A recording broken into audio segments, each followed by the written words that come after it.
boa tarde a todos e todas. Agradeço a presença de vocês nessa sexta-feira à tarde. Vamos dar início à palestra intitulada Políticas de Combate à Pobreza pela Direita Radical, Ideologia, Estratégias e Consequências Eleitorais no Brasil sob Bolsonaro, promovida pelo IFCH e pelo NUPERGS. O tema proposto, ele busca examinar de forma crítica a apropriação e a ressignificação, das políticas de combate à pobreza por governos de orientação ideológica direita radical, com foco na experiência recente do governo Bolsonaro, e a exposição, ela vai abordar as estratégias políticas adotadas, os seus fundamentos, os efeitos eleitorais associados a essa atuação, analisando em que medida que ela representa uma inflexão ou continuidade no campo da política social brasileira. Sim, Para tratar dessa temática, a gente tem a satisfação de contar com a presença do professor Sérgio Simone Júnior, que é docente do Departamento de Ciência Política da USP e professor colaborador dos programas de pós-graduação aqui da Casa de Ciência Política e Políticas Públicas. Possui doutorado e mestrado em Ciência Política pela USP, onde ele também se graduou em Ciências Sociais. O professor Sérgio, ele desenvolve pesquisas na área de comportamento eleitoral, políticas sociais, sistemas partidários, instituições políticas e federalismo, e também integra diversos grupos de projetos de pesquisa, entre eles o CEM, que é o Centro de Estudos da Metrópole, o CESOP, e o MST Qualigov, aqui da casa.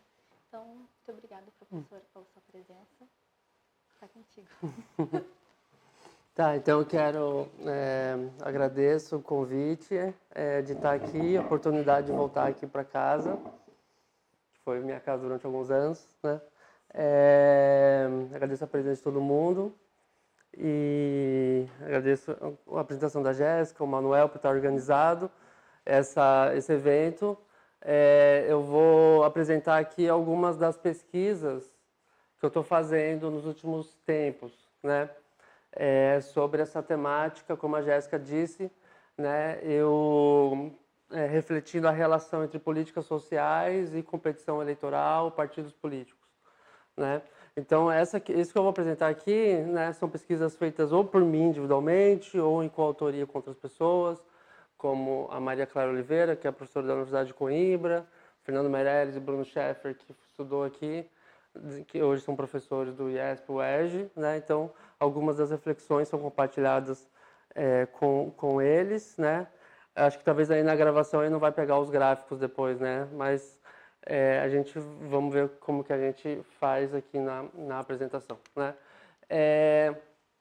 Qual que é a motivação, uma das motivações gerais, ou algumas das motivações gerais dessa apresentação que eu vou fazer e de um conjunto de pesquisas, que eu estou fazendo. Historicamente, movimentos, partidos políticos de direita radical ou de extrema direita, tem essa discussão, se a gente chama direita radical, extrema direita, não vou entrar em pormenores, até porque muitas vezes fica uma coisa só meio de... Acho que não tem muita utilidade, assim, a diferença entre as duas, mas vou chamar de direita radical. Historicamente, esses partidos defendiam um Estado mínimo ou residual em termos de políticas sociais, Então, tinha um discurso conservador nos costumes, autoritário em alguma medida, e um Estado mínimo ou residual, deixar o mercado cuidar mais do âmbito socioeconômico, Mas, nos últimos anos, e estou falando em termos gerais, assim, estou focando em algum país específico, esses movimentos que historicamente sempre eram minoritários, residuais em termos eleitorais, começaram a ganhar uma viabilidade, começaram a assumir alguns ministérios, fazer parte de coalizões ou disputarem de forma competitiva eleições parlamentares, presidencialistas ao redor do mundo, E, paralelamente, talvez como causa ou consequência dessa viabilidade eleitoral, esses movimentos começaram, esse âmbito político mudou sua percepção sobre certas políticas sociais, ou pelo menos algumas políticas sociais, começou a defender começou até a se contrapor a partir dos, vamos dizer, da direita liberal mais clássica, começou a defender mais do que esses partidos defendiam, começou a fazer alguns movimentos em prol de políticas sociais, né, que daqui a pouco eu vou detalhar mais quais são. Então, dada essa motivação, né, duas perguntas teóricas gerais ligam o que eu vou apresentar aqui e pesquisas em andamento, né?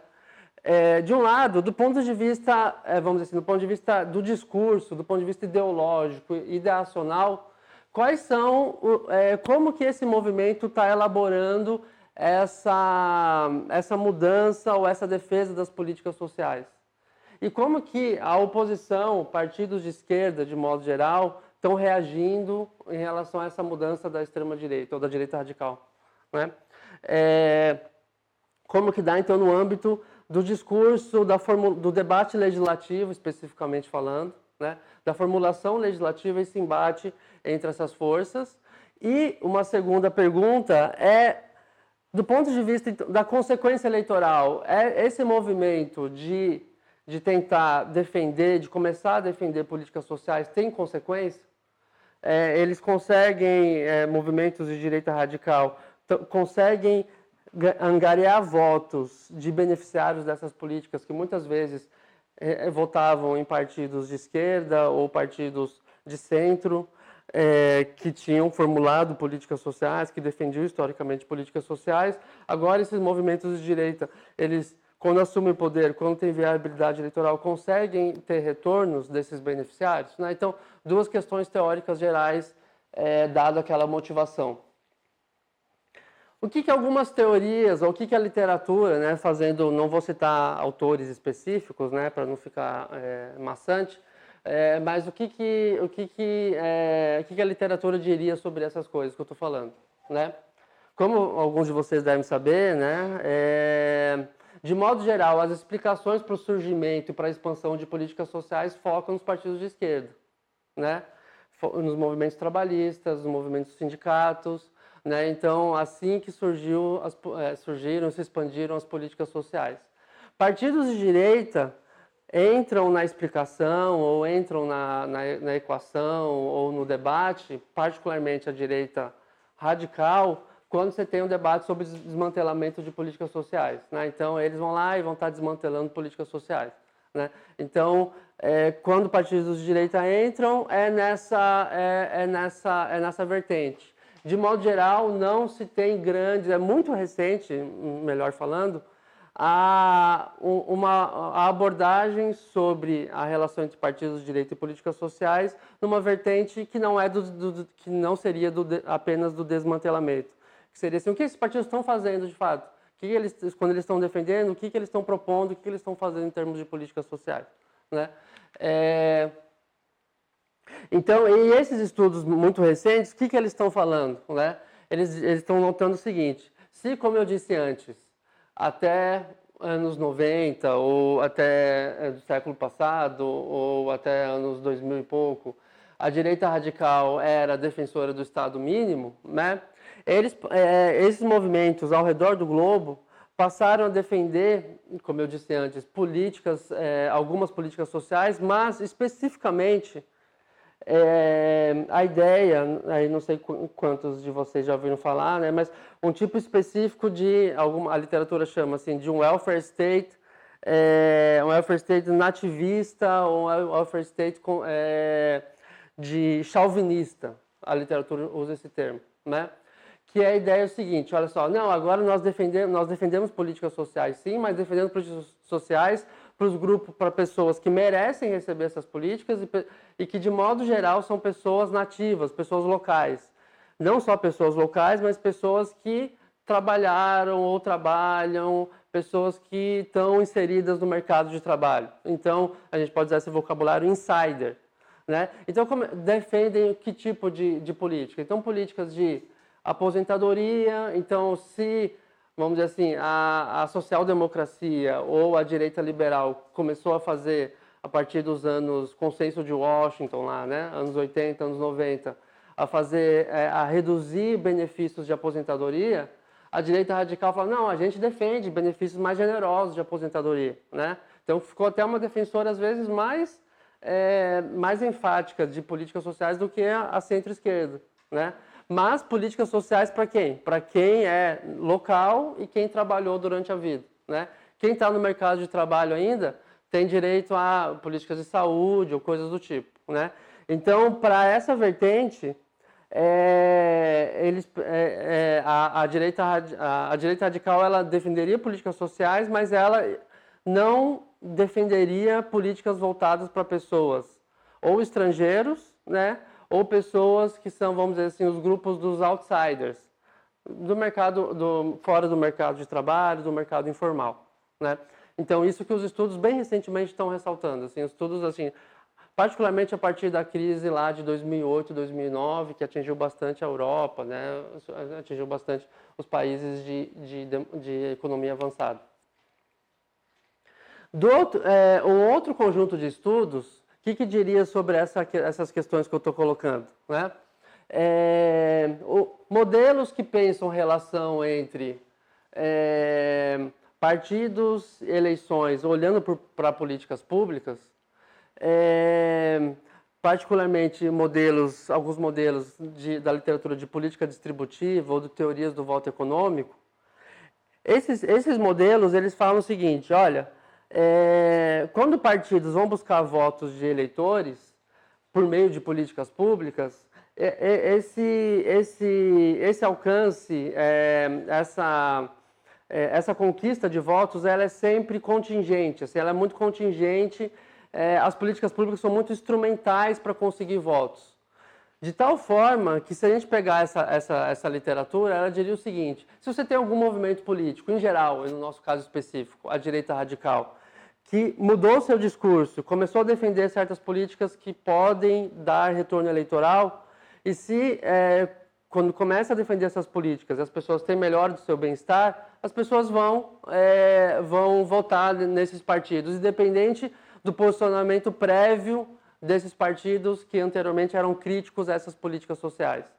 Então, algumas teorias de modelos de política distributiva e do voto econômico diriam assim, olha, partidos, o retorno eleitoral de políticas públicas, ele é de curto prazo.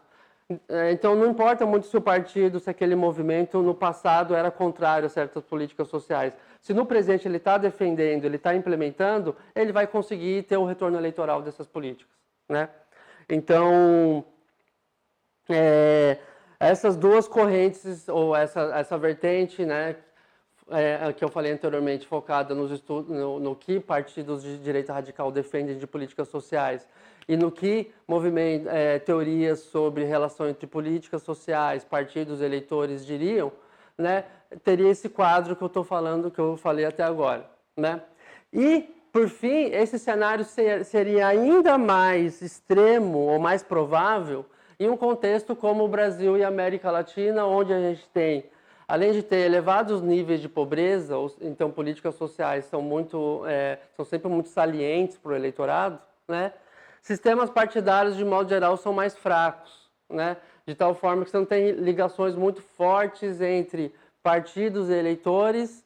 Então, para certa corrente da literatura, né, a dinâmica eleitoral pautada por políticas públicas seria sempre de curto prazo e muito pautada por quem está no poder. Da ideia do seguinte, né? Então, tem os estudos sobre clientelismo e coisas assim, né? Quem está no poder tem um Estado, faz políticas públicas, consegue o retorno eleitoral dessas políticas, independente do que, se no passado, antes, ele criticava aquelas políticas, independente se era um movimento que sempre foi contrário, não importa. Se teve viabilidade eleitoral por outros motivos, pode chegar no poder, defender políticas públicas e ter o voto dessas pessoas, né? Então, de modo geral, essas são as correntes que eu estou dialogando. Pois bem, daí, nessas minhas pesquisas, a gente procura fazer uma visão alternativa em relação a essas coisas que eu falei até agora, né? Então, um primeiro ponto.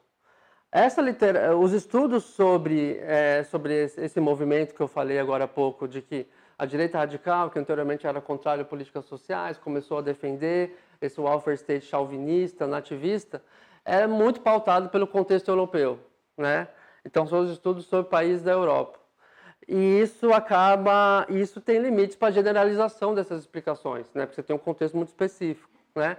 Então, quando a gente olha para a América Latina e para o Brasil, a gente tem mudanças contextuais que podem levar a mudanças de análise para essa questão, né? Então, Brasil e América Latina, de modo geral, tem um welfare state mais restrito ou historicamente mais recente do que países europeus, né? A ideia dos imigrantes, do estrangeiro, no Brasil e na América Latina, de modo geral, não é um problema da mesma magnitude do que na Europa, a ideia da imigração e tal, é um tipo diferente, né, a questão é muito menos saliente por aqui, né? E grande parte dos trabalhadores atua na informalidade. Então, grande parte dos trabalhadores são outsiders, né? Então, é um contexto muito diferente de como a literatura pensa a relação entre direita radical e políticas públicas, que é muito pautada por uma situação que é muito diferente desse contexto aqui, né? Então, esse é um primeiro ponto.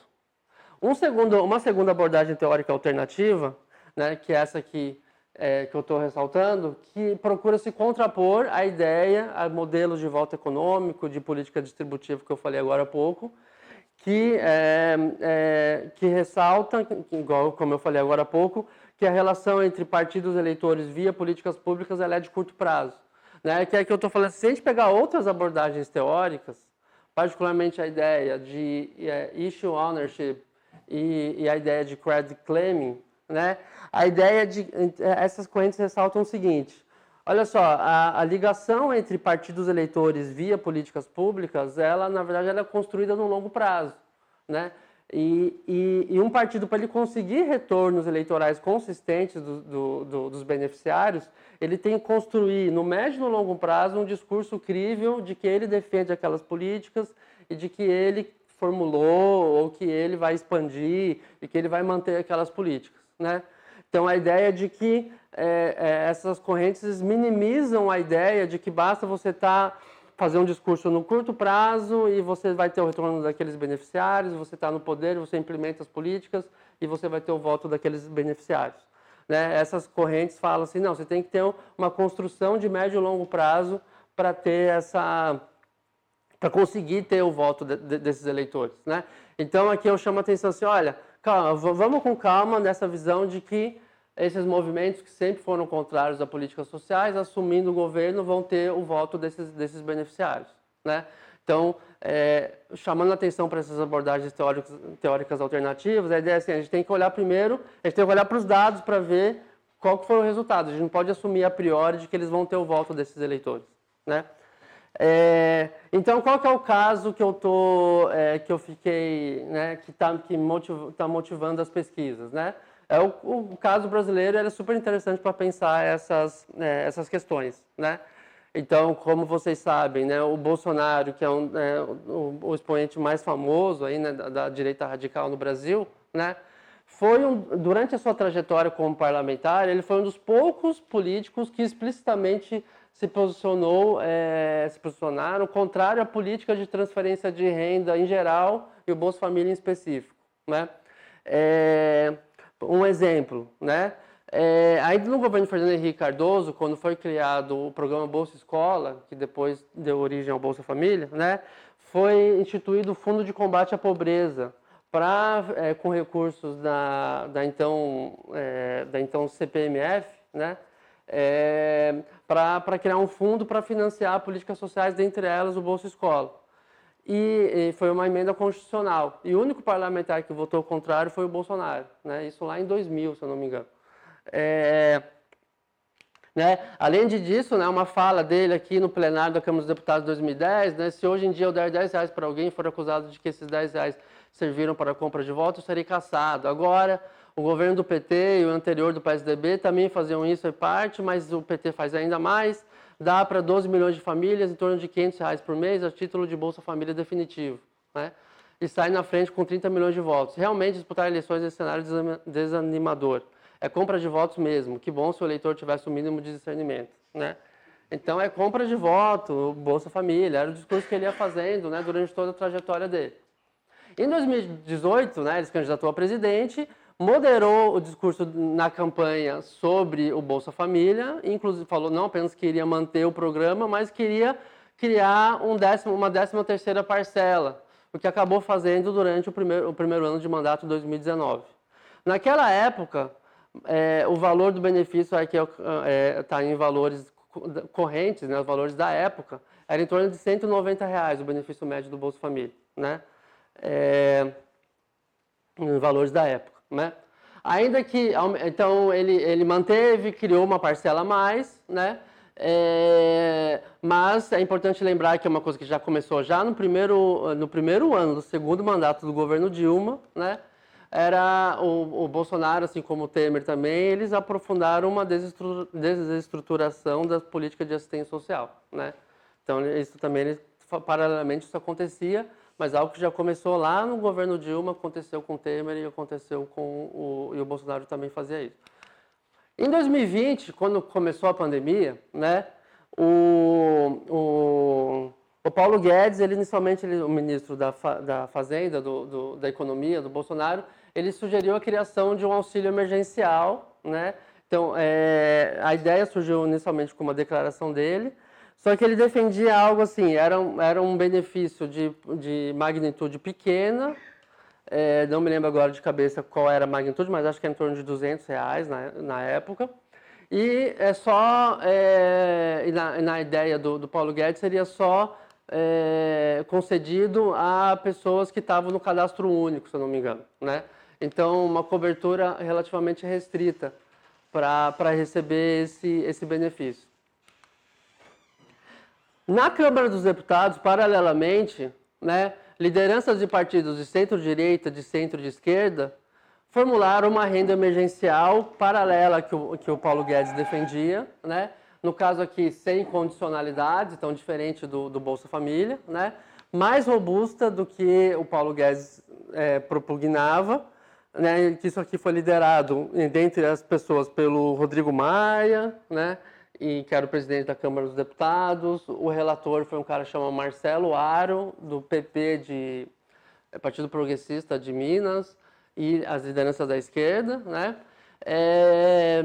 E o governo Bolsonaro, no final, ele aderiu a essa proposta e estabeleceu, na verdade, o Bolsonaro que estabeleceu o patamar de R$ 600 de benefício do auxílio emergencial, né?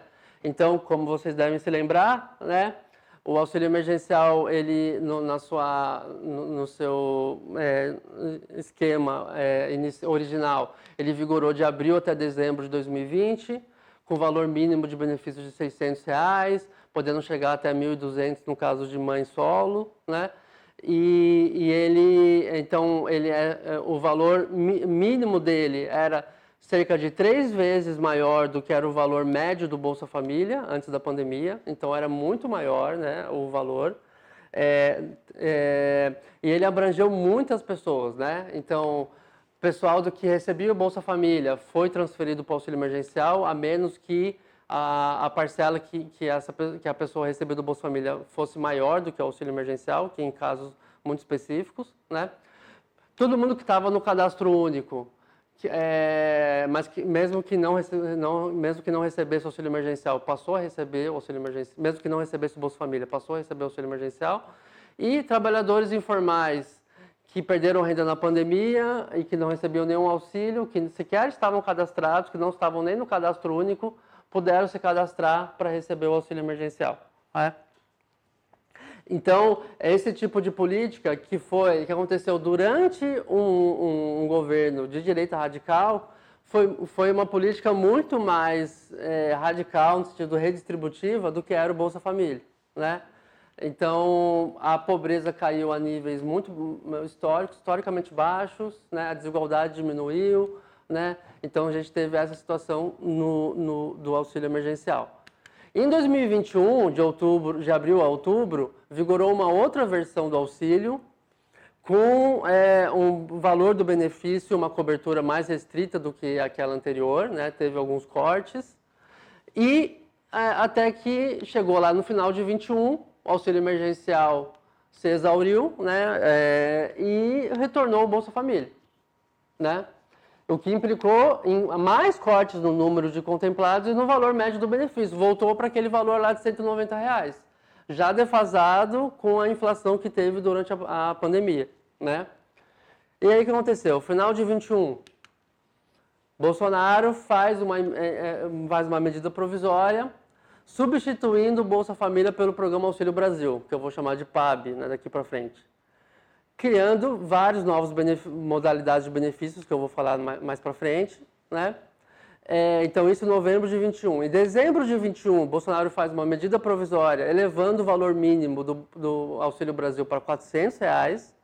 Então, no mínimo, a pessoa receberia R$400, que foi aumentada à véspera da eleição de 22 para R$600. Né?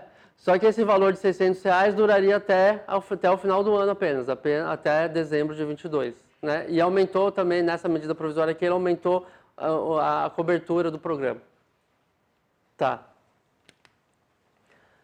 Algumas coisas para a gente logo eu vou chegar na análise empírica.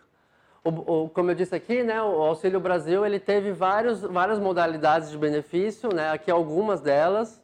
O que eu chamo a atenção aqui é o seguinte, né, tem a ideia, muita ideia de reforço para a inclusão no mercado de trabalho e prêmios por desempenho, né?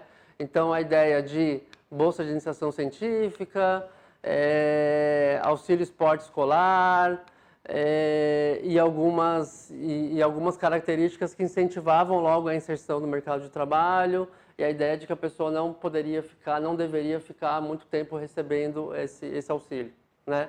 E a ideia de premiar crianças que vão bem na escola, que vão bem nos esportes, que era algo que o Bolsa Família não tinha, né? A ideia de premiar esse tipo de, né, o desempenho e o mérito, né? Então, é uma característica importante que eu vou voltar a falar outras vezes.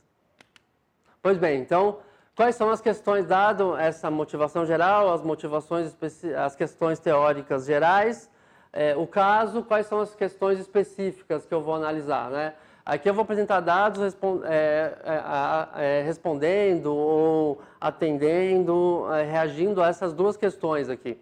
A primeira, quais foram os argumentos e as estratégias da direita radical e de seus opositores de esquerda na formulação legislativa do Auxílio Brasil, né? Como é que os parlamentares da direita radical justificaram essa mudança, né, o pessoal bolsonarista, o entorno do Bolsonaro, de que eles eram contrários a essa política e agora estão propondo uma nova política parecida, né? E como que a esquerda reagiu? Como que os parlamentares de esquerda reagiram do ponto de vista do discurso, né, dos argumentos e do comportamento legislativo? E a segunda questão, isso teve retorno eleitoral para o Bolsonaro, em termos tanto de popularidade quanto de votos em 22, né? Como se comportaram os diferentes subgrupos de beneficiários que receberam o Bolsa Família no passado, receberam o auxílio emergencial no passado, estavam recebendo o Auxílio Brasil. Como é que isso se mostrou em termos de popularidade e de votos? Então, primeiro alguns resultados sobre essa primeira questão aqui. O que eu trouxe aqui, né? Algumas análises dessas duas propostas, da tramitação legislativa dessas duas propostas aqui, ó. A medida provisória que criou o Bolsa Família, o Auxílio Brasil, e a medida provisória que estabeleceu o benefício mínimo de R$400, né? Então a gente analisou os pareceres, os debates, as emendas e as votações parlamentares na Câmara dos Deputados, especificamente, dessas duas medidas, né? E então, apresentar alguns resultados disso, né? A medida provisória que criou o Auxílio Brasil, que é essa aqui, né? O governo fez em agosto, editou em agosto de 21, né? Que estabelecendo que a partir do final de novembro, o Bolsa Família seria substituído pelo Auxílio Brasil. O relator na Câmara dos Deputados que foi designado para essa medida foi o mesmo cara que foi o relator do auxílio emergencial, o Marcelo Aro. E no parecer dele, ele falou algumas coisas que aqui eu estou ressaltando. Ele disse o seguinte, olha só, essa proposta era muito boa porque ela a exposição de motivos da medida provisória do governo falava em emancipação dos beneficiários. Então, a ideia, né, reforço ao mérito, ao esforço individual, emancipação dos beneficiários, palavras-chave que a literatura fala tem a ver com a ideia que a literatura diz do tipo de política social que a direita radical defende. Política social para os merecedores, né? Então tem essa similaridade aqui. O parecer do relator, né? A inclusão produtiva e a emancipação financeira das famílias atendidas, né? Então, similaridades em termos de conceitos, né? Ideacionais aqui com relação ao que a literatura falava. Como se deu o debate dessa medida provisória? Curiosamente, a base do governo praticamente não se pronunciou. A gente vai ver os diários, os anais da Câmara dos Deputados. Os deputados da base do governo não falavam nada. O debate, e era engraçado, né? Porque, como vocês devem saber, né? Chega lá para debater uma proposta lá na Câmara dos Deputados, daí o presidente fala assim, agora vamos ter uma inscrição de quem é favorável e quem é contrário, né? E a esquerda, né? A esquerda, chamando de esquerda, PT, PCdoB, PSOL, né? PSB, se inscrevia tanto para falar a favor quanto para falar contrário. E falava a mesma coisa, né? Era a favor, eles criticavam, mas falavam que ia votar a favor, né? Então, o que eles falavam? Eles falavam contrários ao fim do Bolsa Família e do auxílio emergencial, né? Criticavam isso. Falavam que estavam apresentando emendas ou propostas para aumentar os valores do benefício, né? do Auxílio Brasil, e um alargamento da cobertura, e muitas vezes, e quase sempre, acusavam a utilização eleitoral da medida, ou eleitoreira, né, como se dizia. Aqui alguns exemplos. Olha, Carlos Zaratini falava assim, olha, o governo apresentou esse novo programa com critérios confusos, difíceis de entender, né?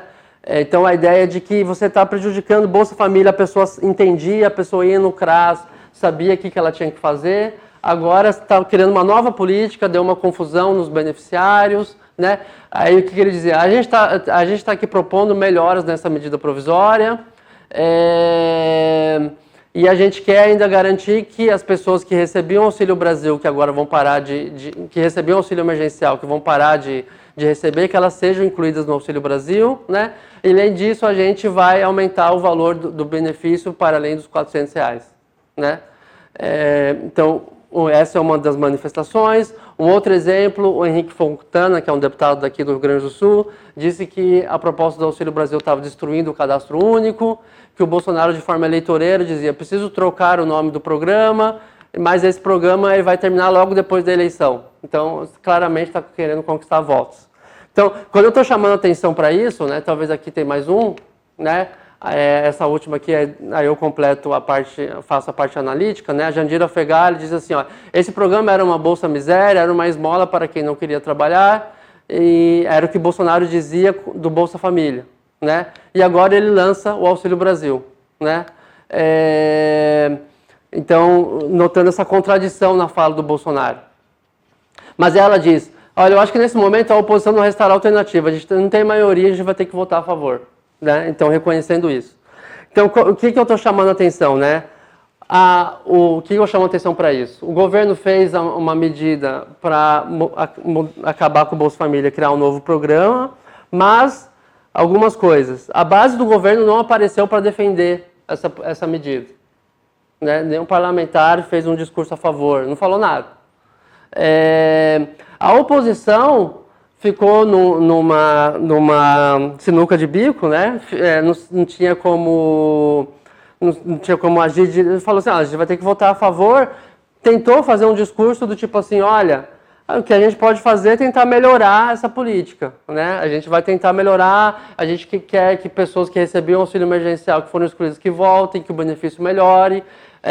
Fez crítica à confusão do cadastro único, então, discursos desse tipo. Únicos parlamentares da direita que falaram nesse momento foram os caras do Novo, né? E que não era da base do governo, né? Mas é um partido, vamos dizer assim, mais liberal, né? E aqui disseram o seguinte, né? Esse cara, Gilson Marques, diz assim, né? diz assim, ó, a gente vai orientar sim, votar a favor, mas a gente entende que essa não é uma política pública que deve ser tratada como essencial, ou perene ou definitivo. Né? Muitas coisas diferentes e prioritárias deveriam ser feitas. Né? Então, vamos votar a favor, mas não é algo que a gente gosta muito e tal. Né? E o Paulo Gani me diz assim, olha, mas assim, ó, mesmo assim, esse auxílio, na nossa opinião, é melhor que o Bolsa Família, né? Porque tem mais claro a porta de saída e critérios muito melhores. Né?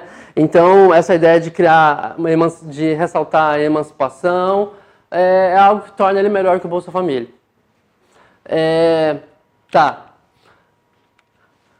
Aí aqui, nessa parte, a gente analisou, então, se a esquerda falou que ia fazer uma série de emendas para tentar mudar essa proposta, para tentar melhorar, a gente foi analisar as emendas. A gente analisou 455 emendas. Teve esse total de emendas que foram apresentadas por parlamentares.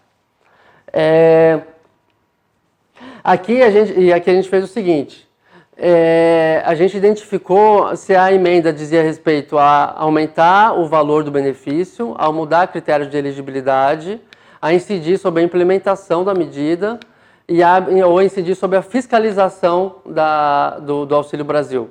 Né?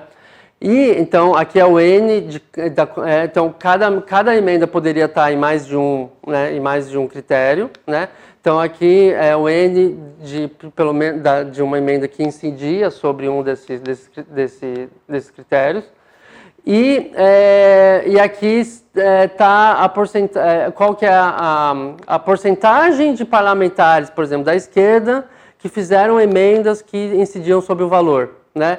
Dentro da esquerda eu destaquei o PT e dentro da direita eu destaquei parlamentares do PL, né? Então aqui a gente vê, gente do PL não apresentou nenhuma emenda, né? Sobre o Auxílio Brasil, né? E o PL ele tinha 14% da Câmara dos Deputados, né? A esquerda, que tinha 22% da Câmara dos Deputados, fez 73% das emendas que buscavam aumentar o valor do benefício, 66% que incidiam sobre elegibilidade e assim por diante. Né? O PT tinha 10% na Câmara dos Deputados e fez 48% das emendas que buscavam aumentar o valor do benefício. Né? Então a ideia é o seguinte, a esquerda se mobilizou mais sobre isso. Né?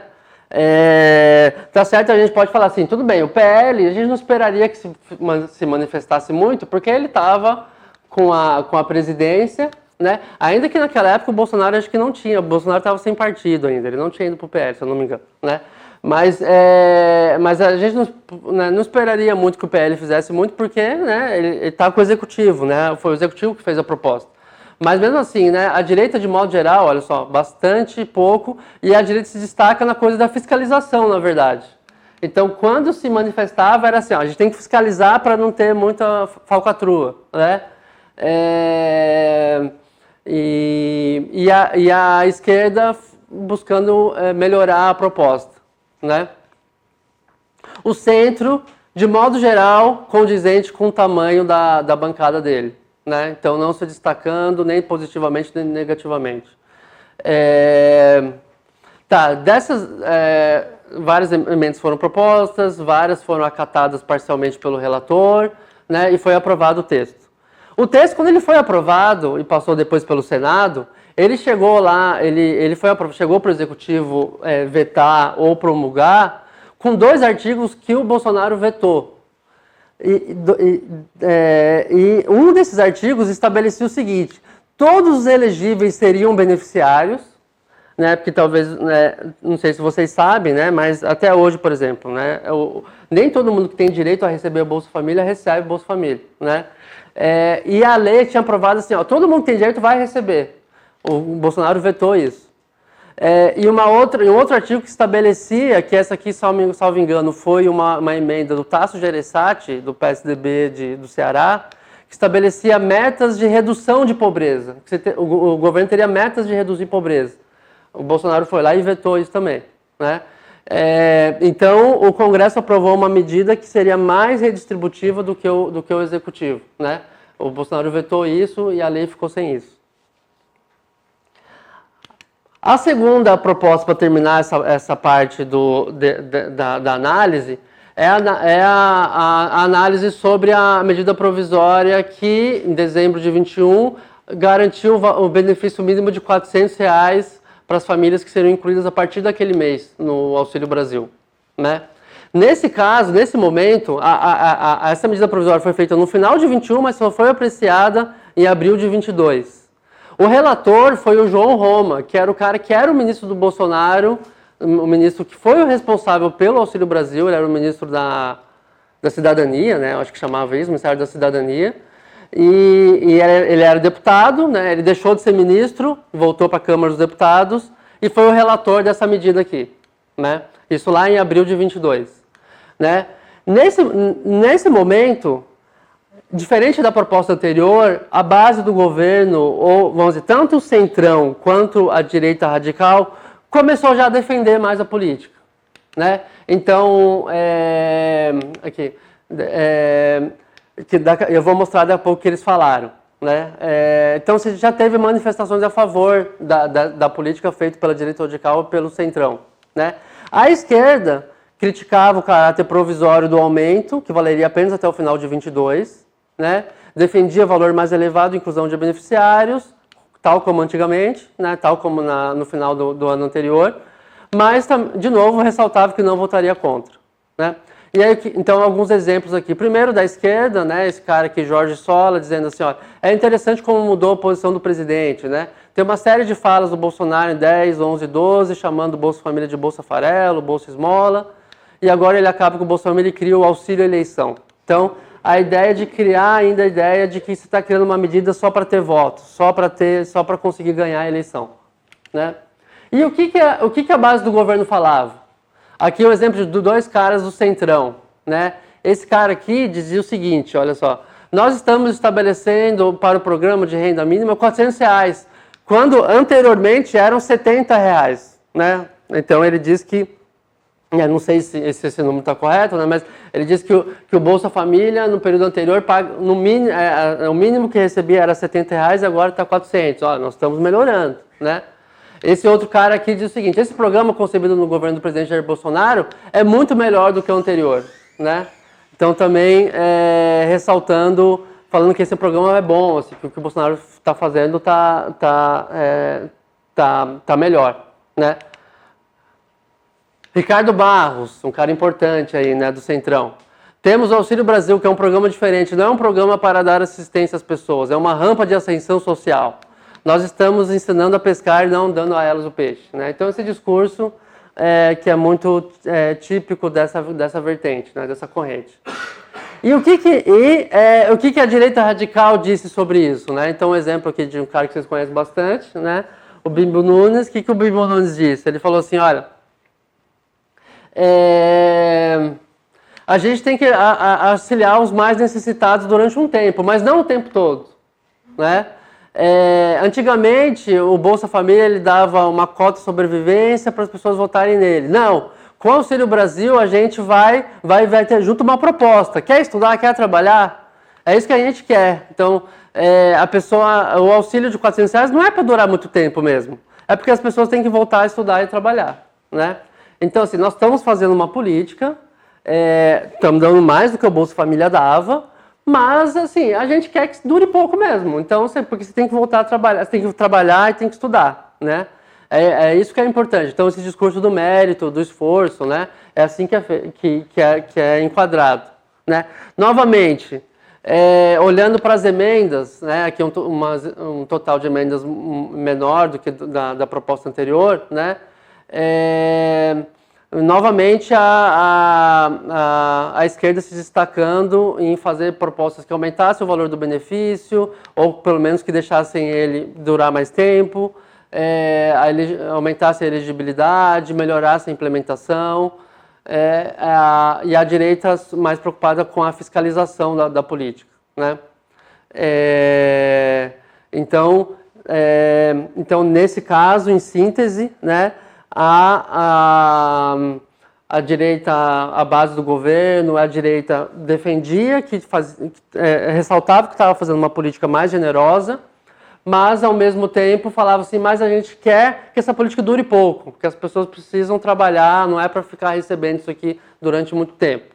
né? E a esquerda, por sua vez, falava assim, olha, não, a gente quer fazer políticas mais generosas, mais amplas, e tentava fazer emendas nesse sentido, né?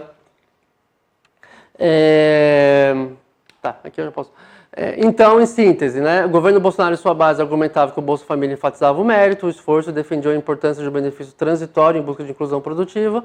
Parlamentares de esquerda se mobilizaram com muito mais ênfase na defesa de uma política pública mais generosa e criticavam a coincidência do calendário do Auxílio Brasil e o calendário eleitoral. Então, nessa parte da argumentação, né, eu estou ressaltando algumas coisas, né? Que você teve esses discursos que foram criados, eles podem ter consequências eleitorais, né? Porque a ideia é o seguinte, quem é um beneficiário dessa política e olha para isso e fala assim, pô, o governo está fazendo uma política que tá até melhor do que o Bolsa Família fazia. Mas os discursos que são feitos, ou se a gente olhar para o passado desse governante ou desse parlamentar, eles não defendiam essa política que eu estou recebendo, né? E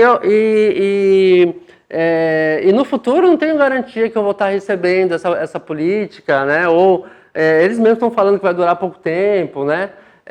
Então você não cria um vínculo de discurso forte entre o beneficiário e aquele partido que está formulando, né, a política. Então você tem indícios, né? Claro que isso tem que ser testado empiricamente. Eu vou trazer alguns dados depois de survey que vai trazer alguns resultados nesse sentido.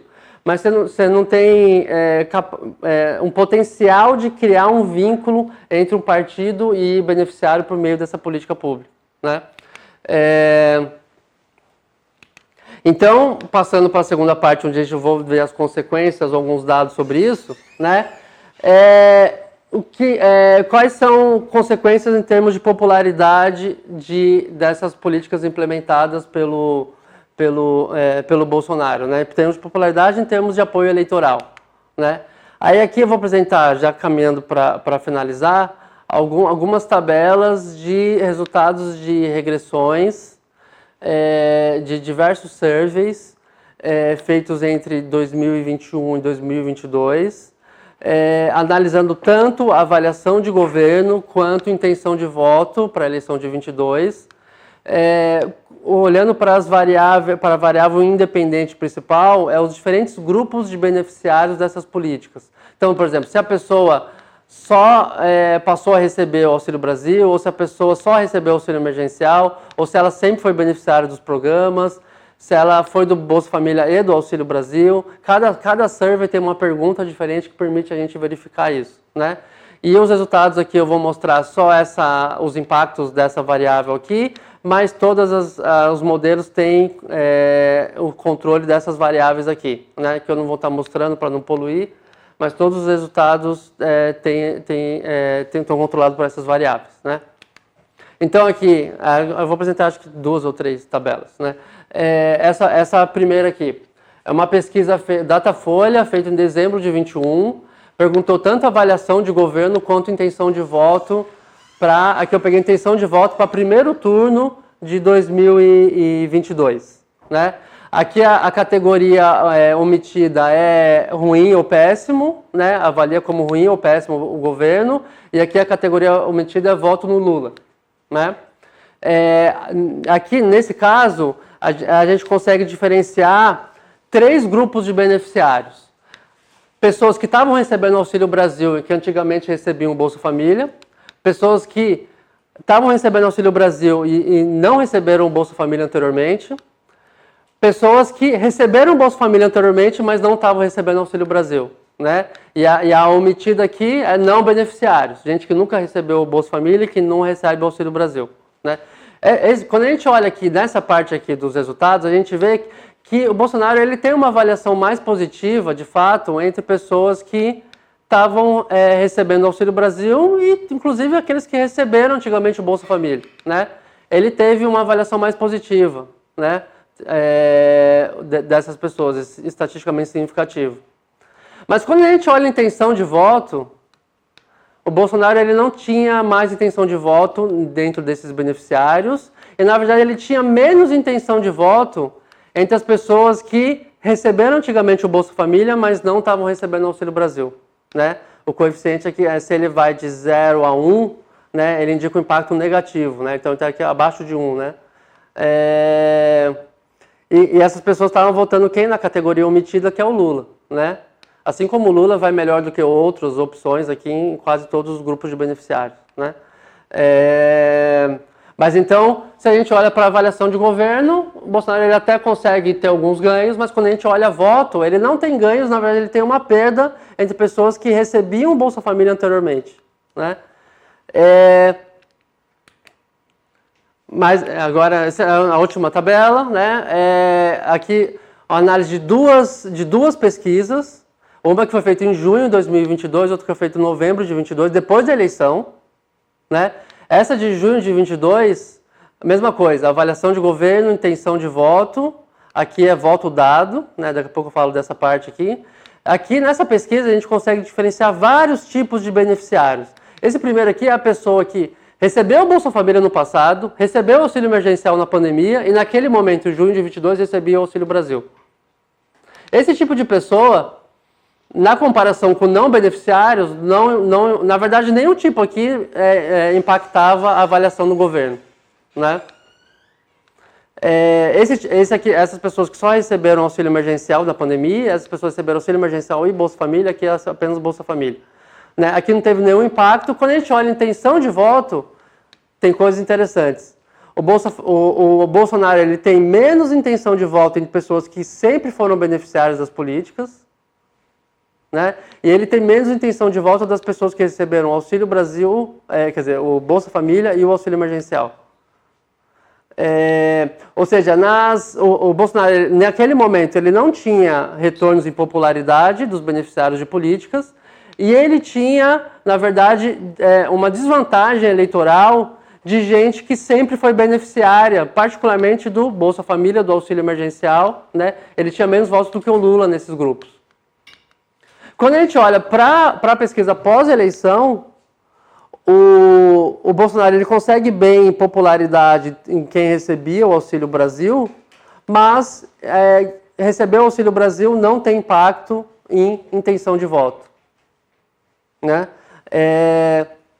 Então, em síntese, Bolsonaro não logrou o apoio expressivo de beneficiários das políticas de renda.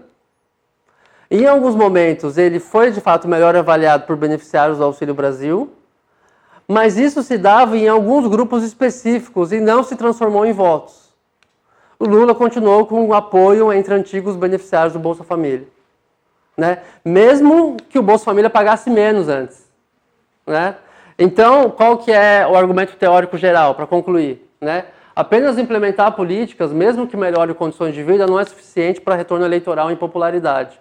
É preciso reivindicar crédito de forma crível, construir ao longo do tempo percepção de ter posse de questão, de dominar, de se interessar por aquele problema, por aquela política, né? Criar uma reputação em torno das políticas, né?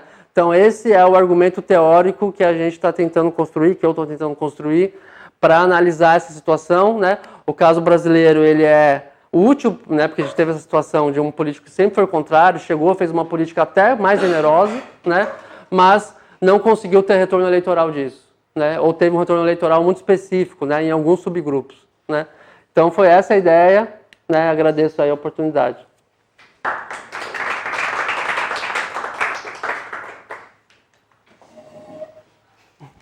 Então tá, muito obrigada, professor. Eu acho que a gente pode, quem sabe, abrir uma rodada de perguntas ou entrar num debate mais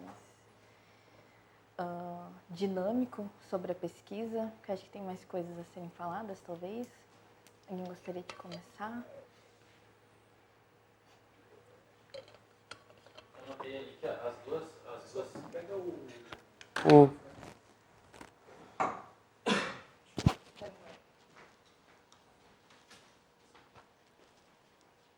Eu notei ali que as duas correntes que o senhor acabou usando para apoio à teoria, as duas acabaram se confirmando no final com os dados empíricos. Né?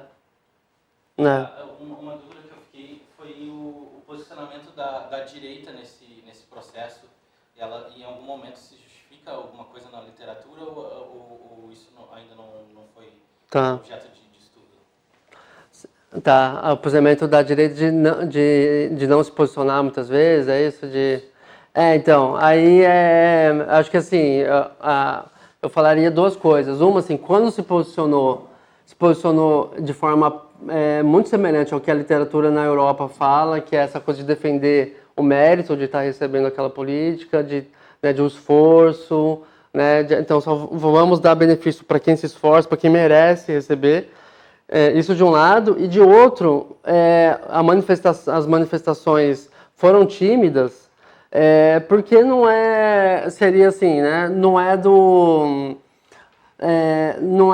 elas não têm issue ownership, né, não é algo que historicamente preocupa essa corrente, assim, né. Então, ainda que é uma coisa que tem um apelo eleitoral, né, então os políticos, né, todos os políticos querem votos, né, e eles sabem que isso dá voto. Então, ainda que todo esse movimento foi com a intenção de ter votos e não sei o quê, como não é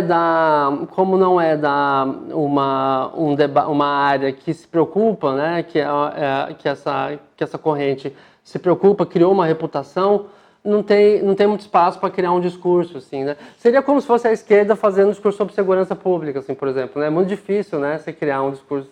Então, a direita tem a issue ownership da segurança pública, assim, né? Por isso que o governo Lula está todo batendo cabeça aí, né? Como é que vai fazer com a segurança pública, né? Então, é um pouco essa ideia, assim, né? Mas é que às vezes a gente pensa, a literatura pensa assim, não, basta qualquer, tipo assim, né? Chego no governo, consigo fazer qualquer política que eu tenho o voto dos beneficiários, é uma visão meio clientelista, né? Que na América Latina todo mundo acha que é assim que funciona, assim, né? E a minha ideia é falar assim, não, olha, você cria uma reputação que vai fazendo com que você tenha um espaço em certas questões e outra corrente tem espaço em outras questões, né? Eu acho que é um pouco essa ideia. Então essa seria a principal diferença que tu encontrou entre a teoria da Europa, essa questão, e a que tu formulou sobre a América Latina, no caso do contexto.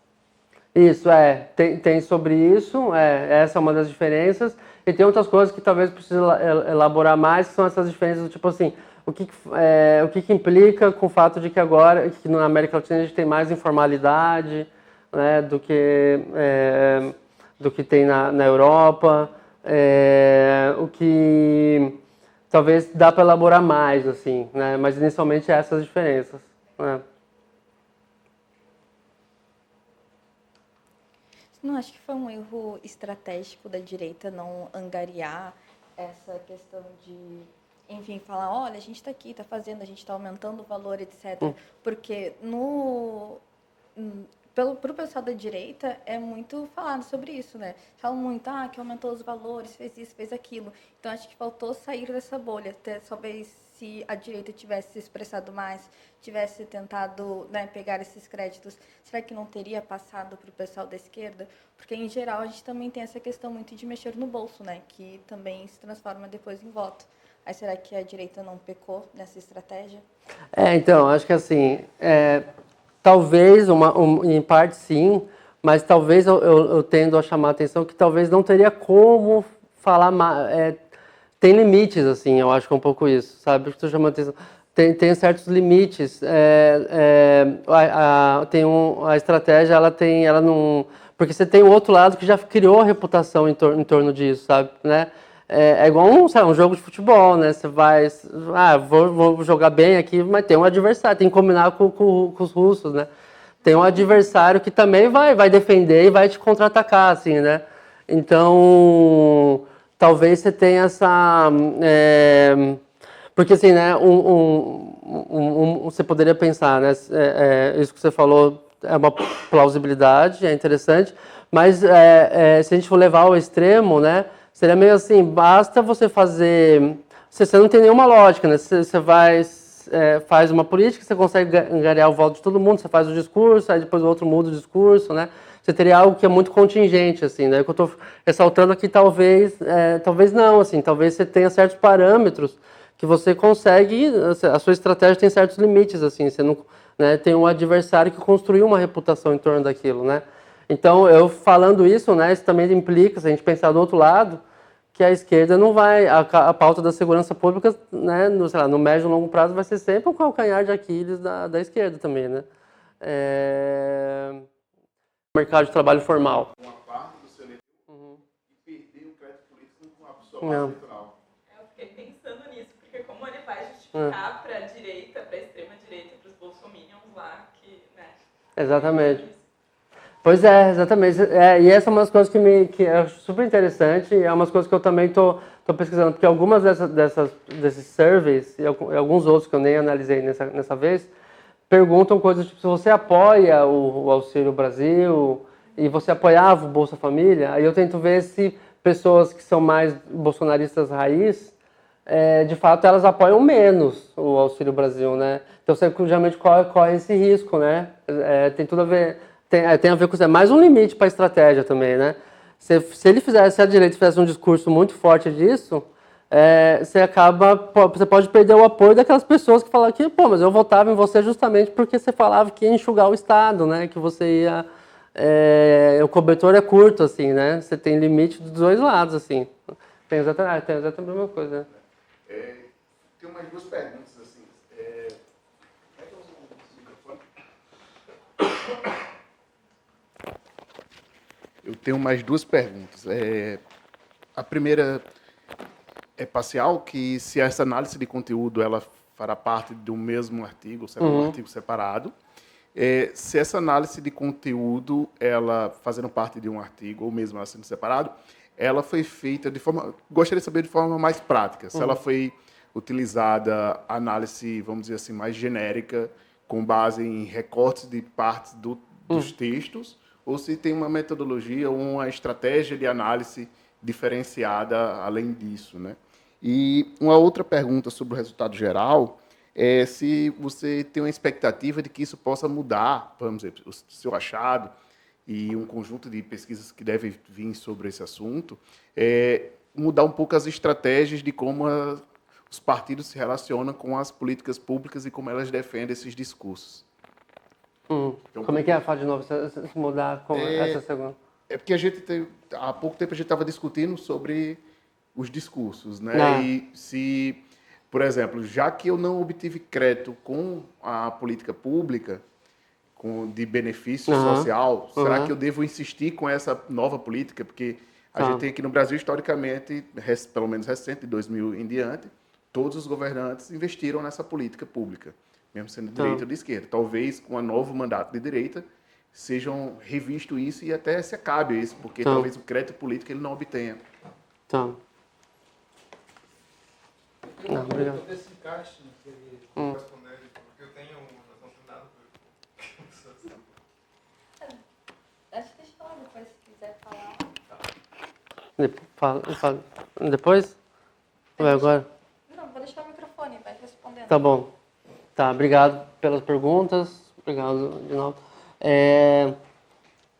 A estratégia de análise do discurso foi assim, por enquanto a gente leu todos os documentos, debates e as peças legislativas. Começamos a fazer uma categorização de falas para criar variáveis e fazer uma análise qualitativa, assim, né? Mas eu poderia falar, tem duas estratégias de análise, né? Uma que é nos debates durante o plenário, foi algo mais assim, de ler as falas mesmo e pegar declarações, né? Então foi algo, vamos dizer assim, não uma metodologia específica. E da parte das emendas, aí sim, né? Daí a gente criou essas categorias e foi elencando cada emenda em uma categoria que incidia sobre algum aspecto da política pública, né? Mas também há uma análise qualitativa, assim, todas são análises qualitativas, né? Nenhuma análise, vamos dizer, quantitativa de texto ou uma análise de conteúdo mais simples mesmo, né?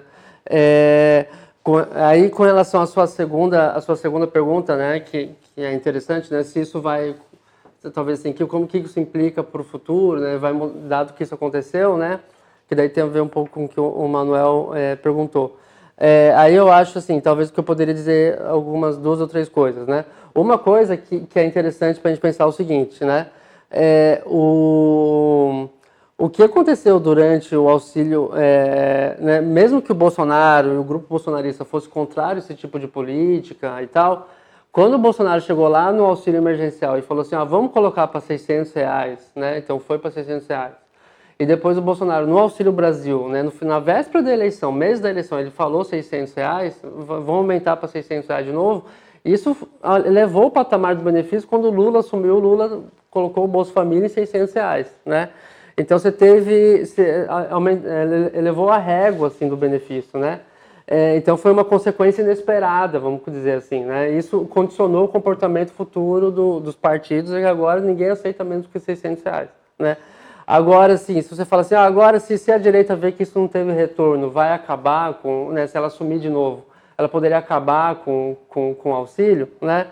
Aí eu acho que assim, seria um tiro no pé, assim, porque por mais que ela não teve retorno, ela pelo menos não teve desvantagem, né? Ou pelo menos em alguns grupos, né? Empatou, assim, né? Em alguns grupos. Então, se ela acabasse, ela teria desvantagem em todos os ex-beneficiários, né? Então, acho que tem um pouco isso, né? Pelo menos você empatou lá naqueles grupos, né? Então, acho que eu responderia assim, né? De bate-pronto. Aí, assim, o Manuel falou, de fato, assim, você tem essa diferença, né? De governos.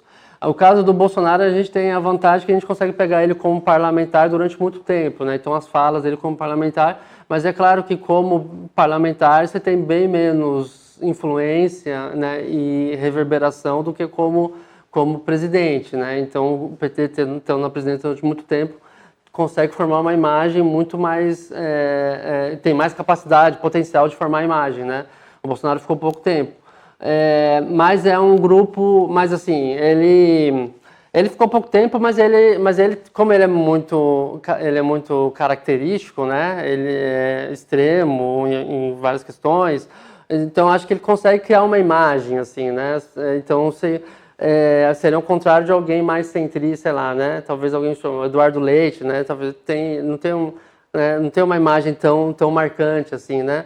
Então, isso poderia compensar, assim, né? Ele tem o bolsonarismo, a vertente dele criou uma imagem, mesmo que estando pouco tempo, já você teria né, uma coisa que poderia ser comparável minimamente com o que o PT fez.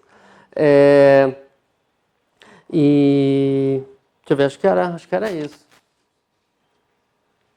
Né?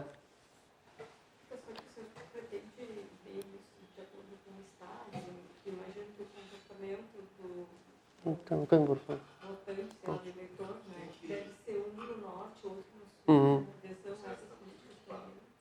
Tá, posso responder você já pode falar, Oscar, depois eu respondo as duas. Assim, eu queria saber se nos dados, porque você mostra uns dados sobre intenção, né? Mas eu queria saber se tem alguns dados de resultado, que também é muito mais difícil, né? Porque não tem muito como alguém falar, eu votei sim, né? E tá, se você é confiável. Mas, se bem eu concordo com a lógica de que na América Latina, né? Talvez salvo o PRI e o PT, o PRI, né? Falo assim, conhecido assim, são os únicos partidos que realmente têm algum tipo de coesão com a população. Também é verdade que regionalmente o Lula da Silva perdeu todas as regiões numa política federal. Então eu queria saber se nos dados, né, ele ganhou o Nordeste, né, só das regiões ele perde. Eu queria saber se nos dados talvez tem alguma questão após, né, tipo, após a eleição, onde se mostra que de fato esses beneficiários, né, foram realmente não tiveram algum impacto. Às vezes foi uma concentração só numa região, ou talvez os dados são só do Sudeste, ou do Sul, não sei. Era mais sobre esse. Tá, obrigado. São semelhantes, né? Obrigado, Renata, Oscar. Então, sobre a coisa da região, né? A região está como controle aqui, né? Na regressão. Mas quase sempre quando eu apresento, vem alguém e fala assim, não, mas olha por região, né? Vê por região. Eu confesso que eu ainda não fiz isso, mas poderia ver se tem algum efeito heterogêneo por região, coisa assim, né? Mas do jeito que eu estou fazendo agora, né? Então, assim, tá mantido constante a região, assim, eu estou controlando por região. E então isso daí talvez tenha a ver um pouco com o que o Oscar perguntou, mas o Oscar perguntou também assim se os votos dados, né, coisas assim. Esse último survey que eu analisei, ele foi feito pós-eleição, então ele perguntou em quem você votou, né? É o ESEB, né, nesse caso aqui. Então, quem você votou? Então, aqui, assim, aqui ele empatou, né? O Bolsonaro empatou com o Lula entre beneficiários, né? Controlando pelas outras variáveis, né? Então, isso de um lado que você perguntou. E a outra coisa que eu entendi que você perguntou, se talvez depois da eleição, essa perda de apoio, é isso que você perguntou, de popularidade dele por região, essas coisas? Você perguntou isso ou não? Isso, é os resultados, né? Tá, não, esse aqui é o resultado da eleição, Agora, pós-eleição, né, que assim, agora o Lula está perdendo muita popularidade, salvo engano, ele vai menos pior ainda entre beneficiários do Bolsa Família, né? Mas eu não trabalhei com microdados para analisar 23 e 24, assim, né? Não analisei isso. Deixa eu fazer uma pergunta. Deus metodologia.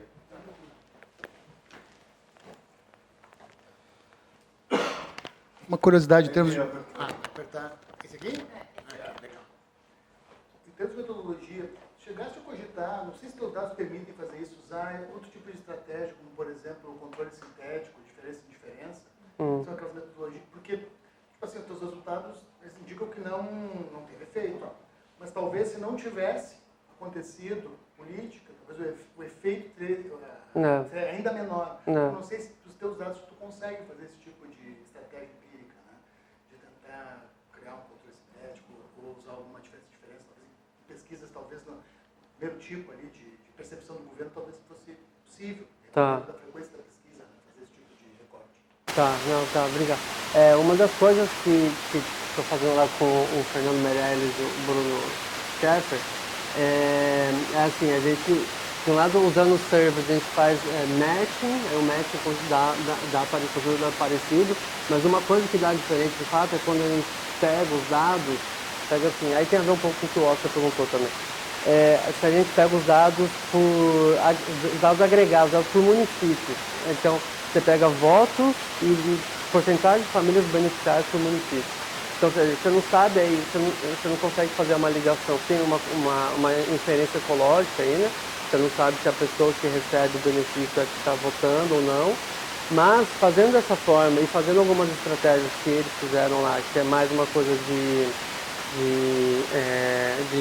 diferenças, e daí olhando para o município, o Bolsonaro tem alguns ganhos, de fato, de ser implementado, né? Aí a nossa tentativa de explicação é que, assim, o beneficiário individual, ele não tendeu a votar mais no Bolsonaro.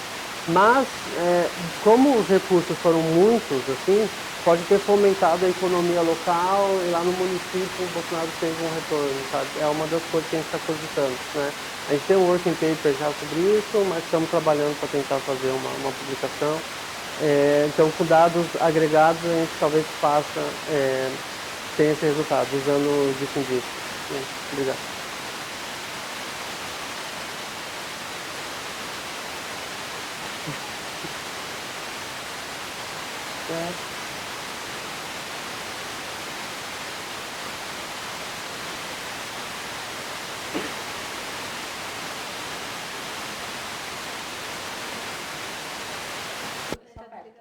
Ah, não tem que ser. Tá desligado, pera. Então tava desligado o tempo todo. Não, tá acendendo uma luzinha azul. Tá, quando tá desligado ele aparece ali como é que é o nome daquele? Um alto-falante com um risquinho. Quando tá ligado aparece nas letrinhas. No início você estava falando de os partidos de extrema-direita, direita radical, eles não apresentarem apoio a políticas essas, por exemplo, o Bolsa Família, né? E que agora que seria uma coisa nova, ainda que colocando a questão do mérito junto. Mas eu fiquei pensando, na época da ditadura militar, que é associado ao trabalho e tudo mais, que teve uma política, que eu colei aqui o nome, que eu não lembrava, que é o INAMPS, que era saúde ligada à previdência. Então, tu só tinha direito à saúde se tu levasse a carteira de trabalho. Então, não seria uma coisa muito nova do ponto de vista ideológico. É ainda aquelas pessoas que mereciam ganhar aquele tipo de auxílio porque elas estavam trabalhando, enfim. Só esse...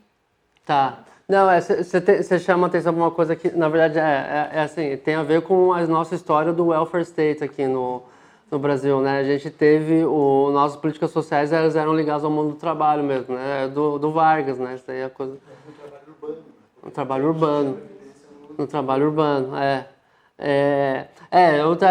de fato, você tem... eu poderia também ter colocado isso, né? Ter ressaltado isso. Tem, a nossa trajetória também é assim, né?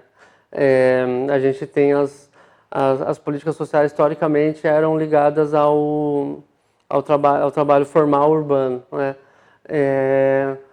A diferença é que daí não é uma... O Vargas era todas as vertentes ideológicas ao mesmo tempo, né? Mas não é específico da direita radical, né? Como esses estudos mais recentes, né? Isso tem a ver com a história da América Latina, que era de modo geral esse welfare state mais restrito, assim, né? Mas tem ligação de fato. Obrigado.